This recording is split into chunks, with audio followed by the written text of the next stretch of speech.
Halo Sobat AdSense, salam pintar. Jumpa lagi bersama saya, Kak Usman, tutor sosiologi adsense.id. Dalam video kali ini, kita akan membahas TKA Sosum Sosiologi. Yuk kita mulai, let's go!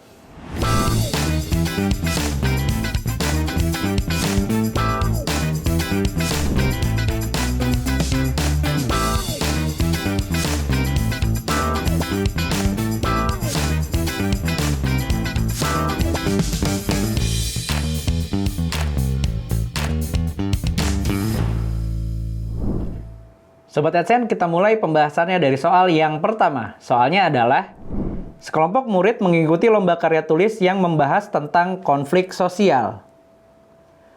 Mereka membaca berbagai literatur dan menemukan bahwa teori-teori sosiologi yang berkaitan dengan topik tersebut terus mengalami perkembangan. Tokoh-tokoh sosiologi saat ini terus menyempurnakan teori yang sudah ada sehingga relevan dengan perubahan dan perkembangan zaman. Nah, pertanyaannya adalah, manakah ciri sosiologi yang tepat berdasarkan ilustrasi tersebut? Nah, Sobat AdSense, tadi sambil membaca soal, saya memberikan highlight pada kata-kata yang penting untuk kita menjawab soal ini. Nah, kata-kata pentingnya tersebut antara lain, satu, membahas tentang konflik sosial. Yang kedua, menemukan teori-teori sosiologi yang terus mengalami perkembangan.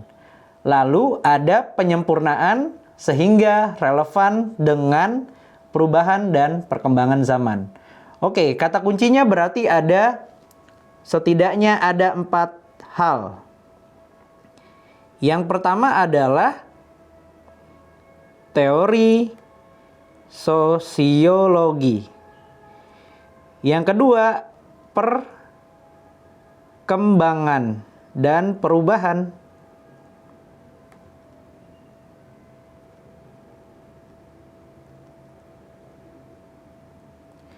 Ketiga, penyempurnaan teori.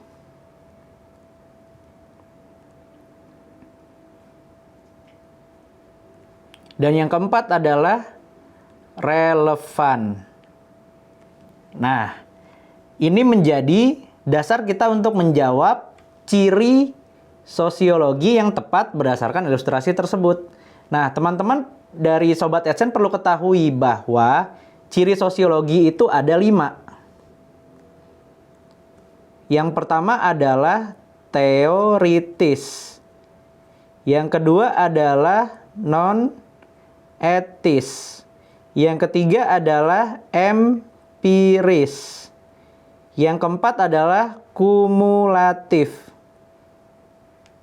Dan yang kelima adalah abstrak. Oke, kita bahas satu persatu. Kita mulai dulu dari abstrak. Abstrak artinya sosiologi itu membahas mengenai pola perubahan dan perkembangan yang dialami oleh masyarakat. Bukan fokus pada peristiwa.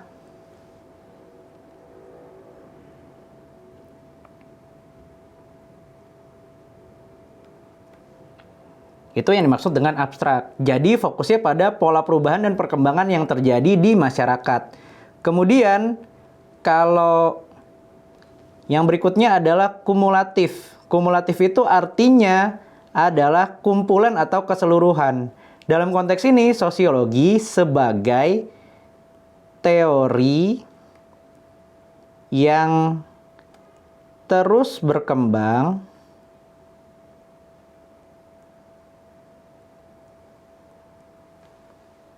dan disempurnakan. Jadi dengan kata lain, sifatnya adalah dinamis.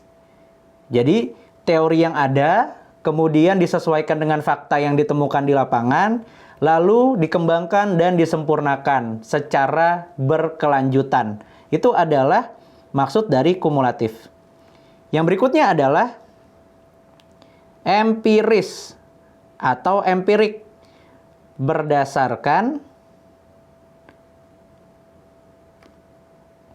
fakta dan pengamatan. Jadi dalam konteks ini sosiologi bukan spekulatif, tapi berdasarkan fakta dan pengamatan di lapangan. Itu adalah ciri yang ketiga dari sosiologi. Yang berikutnya adalah non-etis. Etis itu artinya adalah benar ataupun salah. Dalam konteks ini, sosiologi tidak didasari atas upaya untuk mencari kebenaran atau kesalahan.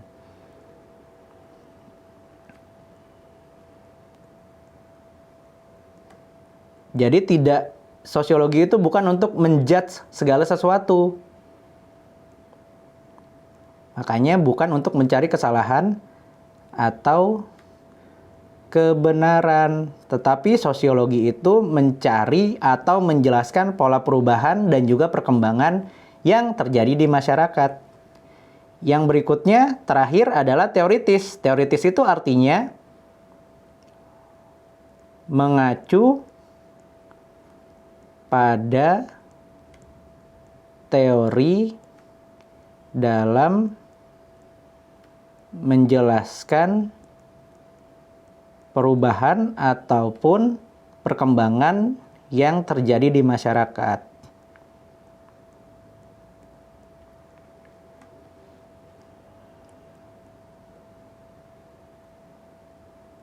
Nah, dalam konteks ini,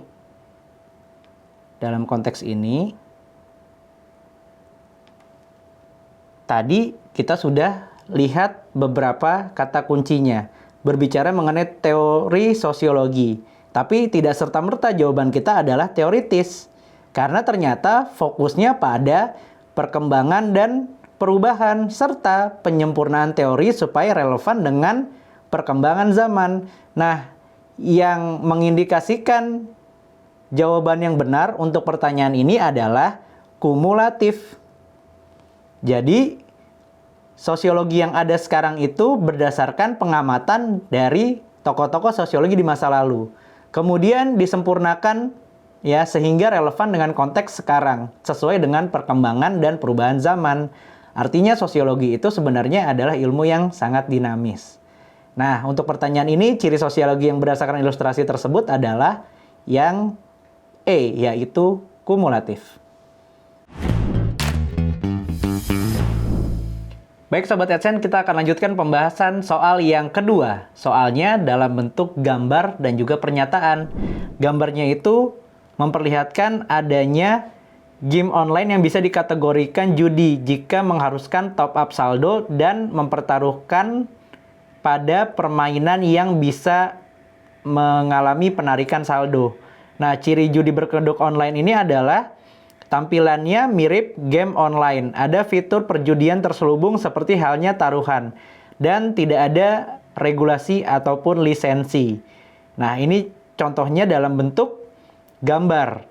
Lalu, di dalam soal, pertanyaannya adalah, apa saja faktor-faktor yang dapat berpengaruh langsung terhadap tingkat penerimaan masyarakat pada informasi yang terdapat pada infografis tersebut? Nah, kita diminta untuk menentukan benar atau salah dari pernyataan yang ada di bawah ini. Nah, pernyataan tersebut antara lain, yang pertama adalah kemudahan transaksi perbankan dan dompet digital. Yang kedua, pernyataannya adalah keberagaman letak geografis di suatu wilayah. Yang ketiga, pernyataannya adalah pemahaman budaya yang berbeda di setiap daerah dan kemampuan literasi teknologi masyarakat yang rendah. Nah, kalau ditanyakan mengenai faktor yang berpengaruh terhadap penerimaan masyarakat, kita bisa tinjau dari dua sudut pandang. Pertama, sudut pandang internal. Maksudnya apa? Yaitu dari dalam masyarakat itu sendiri.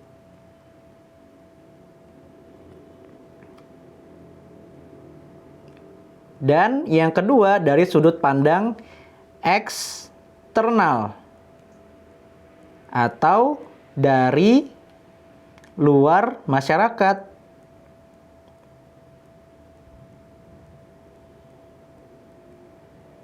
Nah, kalau kita lihat dari sudut pandang internal atau masyarakat itu sendiri, penerimaan informasi itu sangat tergantung kepada tingkat pendidikan masyarakat. Semakin tinggi tingkat pendidikan masyarakat, maka masyarakat akan semakin mudah dalam menyaring ataupun menerima informasi yang beredar di masyarakat.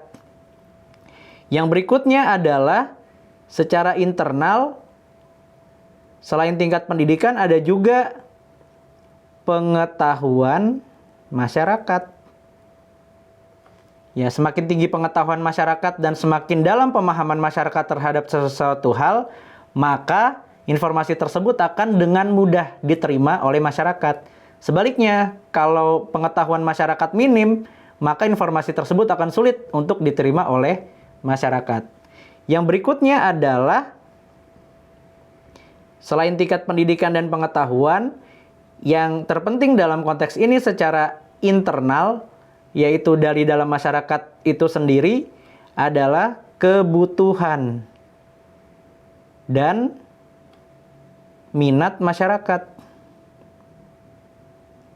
Kalau masyarakat butuh dan masyarakat minat terhadap suatu hal, maka masyarakat akan dengan mudah mendapatkan, memperoleh, ataupun menyaring informasi yang beredar pada masyarakat itu sendiri.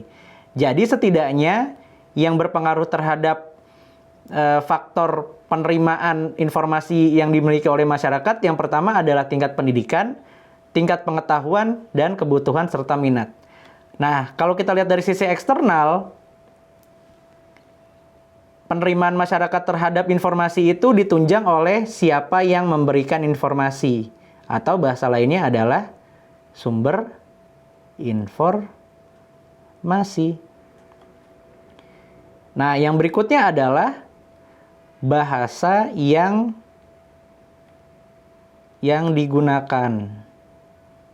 Jadi kalau bahasa yang digunakan itu merupakan bahasa yang familiar oleh masyarakat, maka masyarakat akan dengan mudah menyaring ataupun menerima informasinya. Tetapi kalau bahasanya itu tidak digunakan oleh masyarakat, maka masyarakat akan kesulitan dalam menerima ataupun menyaring informasinya. Dan yang berikutnya, selain sumber informasi dan bahasa termasuk gaya bahasa, yang terpenting adalah dari faktor eksternal ini, yaitu apa yang disebut sebagai faktor pendukung. Nah, faktor pendukungnya ini karena dari luar masyarakat dan bukan berasal dari masyarakat itu sendiri, maka faktor pendukungnya ini bisa kita sebut sebagai pemberi informasi. Jadi tadi sumbernya dari siapa, dan sekarang siapa yang memberikan informasi tersebut. Lebih kepada media yang digunakan.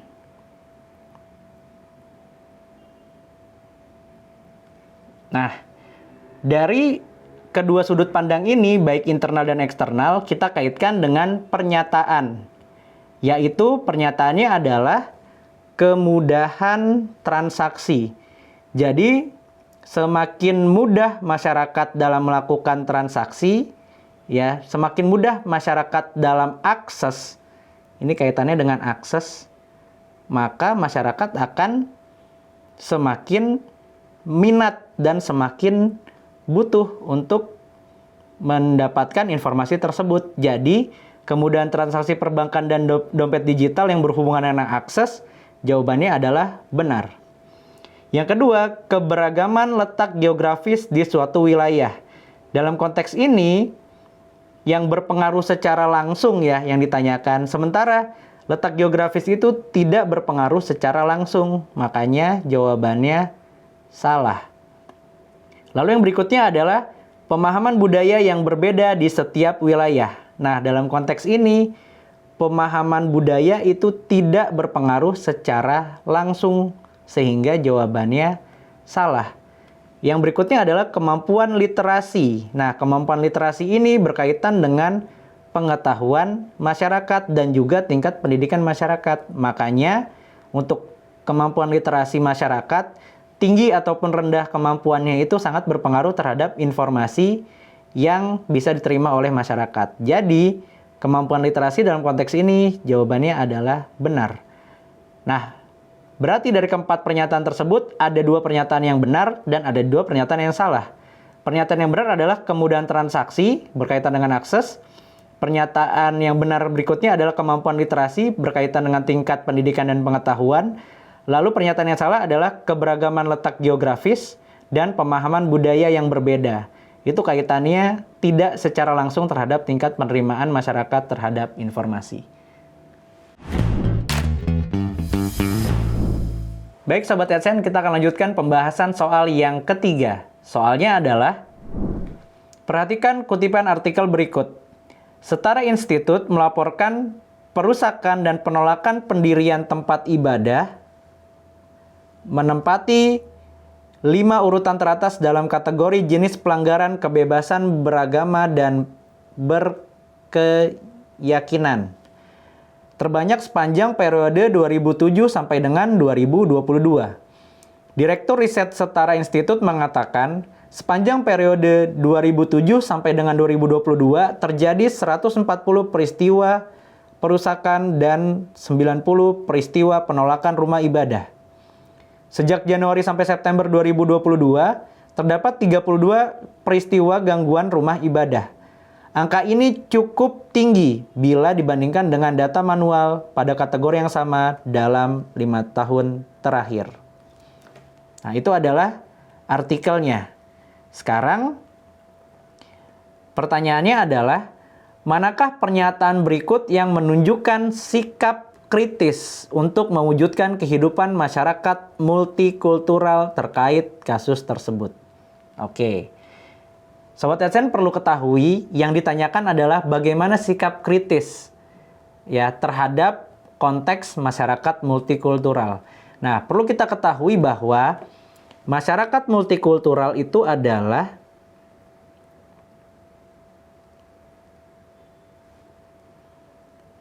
multi itu artinya adalah banyak atau beberapa. Sementara kalau kultural adalah hasil rasa, cipta, dan karsa manusia. Jadi multikultural itu mudahnya adalah banyak budaya.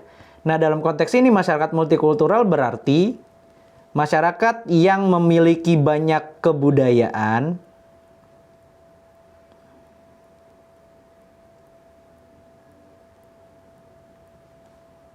atau dengan kata lain beragam etnis,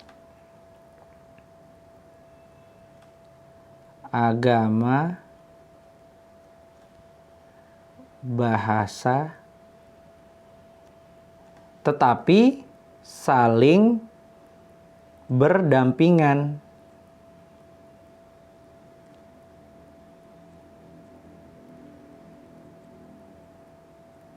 Nah, berarti kata kunci dari masyarakat multikultural itu adalah kebudayaannya beragam, tetapi hidupnya berdampingan. Kalau kebudayaannya hanya satu jenis, berarti bukan masyarakat multikultural.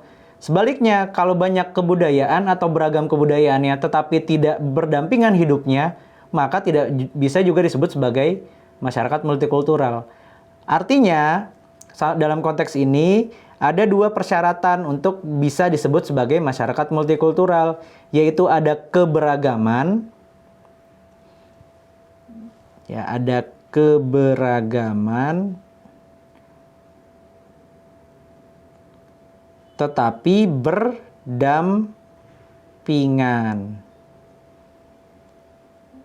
Oke. Nah, kita kembali lagi ke konteks soal. Kita diminta untuk menunjukkan sikap kritis. Sikap kritis itu maksudnya adalah berorientasi pada penyelesaian permasalahan.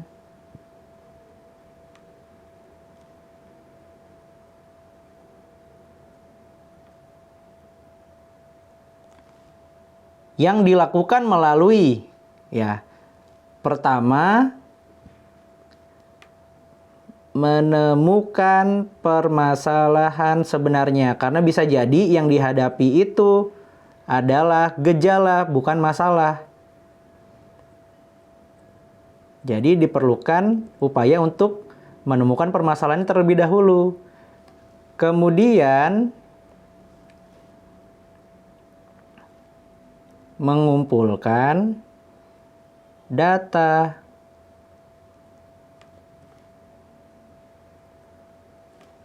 Ya, baik yang sifatnya itu data yang ada di lapangan maupun data yang berasal dari pendapat para ahli. Yang berikutnya adalah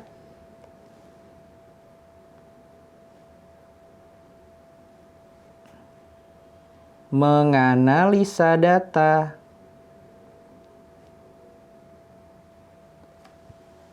Baru terakhir, menentukan kesimpulan.